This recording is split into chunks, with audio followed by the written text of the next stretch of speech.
Assalamu alaikum dear students. I am Muhammad Shehroz and today we are having a business studies class. So we are going to revise another chapter for the business studies. So let's move towards the board. So students, today we are going to revise the remaining part of the chapter number 8. Chapter number 8 and we are going to revise the other second part of this chapter. So our today's real lesson start with the contract of employment. The contract of employment.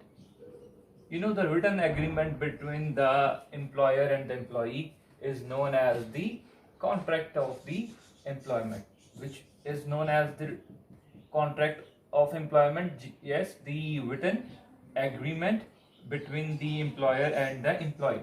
So the contract of the employment contains some contents. Yes, we are very much familiar with these contents. These are the names of both the employee or the business, the date of joining.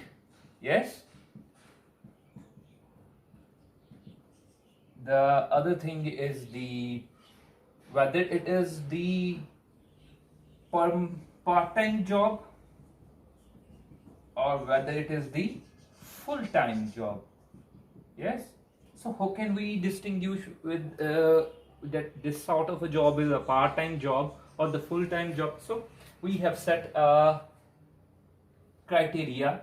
If someone works more than 35 hours in a week, it is known as the full-time work. And if someone works from less than 35 hours in a week, which means that it is the part-time job. Okay, so the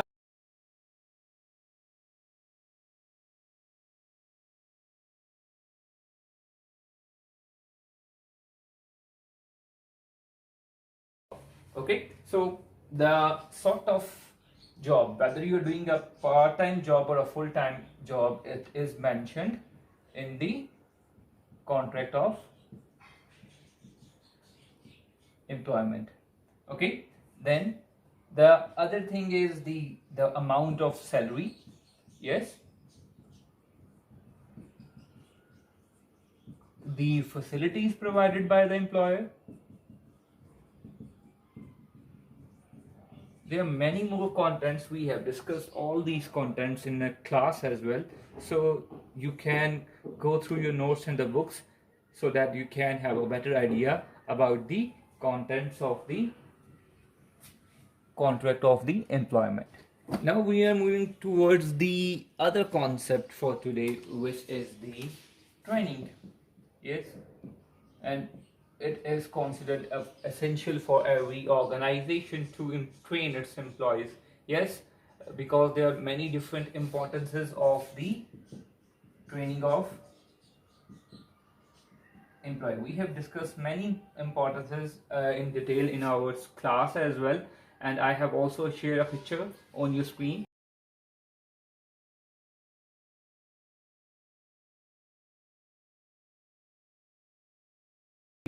from which you can see many importances of the training. Okay, so we are having three different types of the training. How many types of the training are there? Yes, we are having three different types of the training. Induction training, then we are having the on-job training, and the last one is the off-job training. Off-job training. So if we talk about the induction training, in induction training only the introduction to the process of the organization is given to the employee. And if we talk about the on-job training, the employee is trained on the job while performing some activities, and in the off-job training, the training is given to the employee away from the workplace. So you have also discussed with me the advantages or the benefits and the drawbacks of thrice the types of the training. So you can also see some pictures on your screen which will give you about knowledge about the advantages and the disadvantages.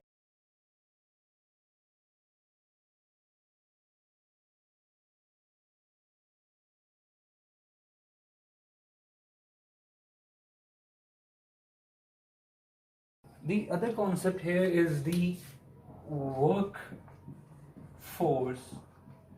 planning.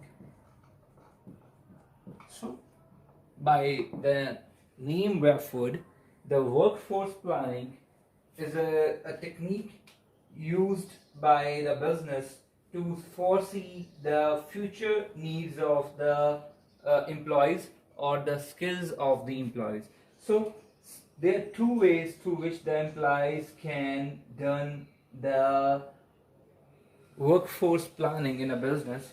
Usually the workforce planning refers to the downsizing. The downsizing, which means that reducing the number of employees, reducing the number of employees. So for this purpose, the organization usually use two tools, the dismissal or the redundancy. So what is the difference between the dismissal and redundancy? So in a dismissal, someone is terminated from their job because he or she is not working according to the desired need of the business, or you can say the conduct is not very good. But in a redundancy, the employee is good, but you do not have space for such person in the job. So usually in a case of the redundancy, some amount of compensation is paid to the employee whenever you ask him or her to leave the job. So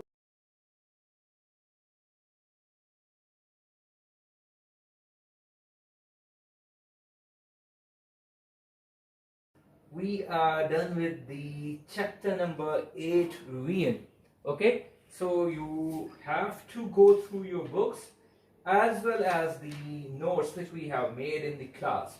Okay, the other thing you have to do with this is to do the exam style questions at your home, because we have done these questions in our class as well. Okay, so that you have much better practice of the different concepts of this chapter.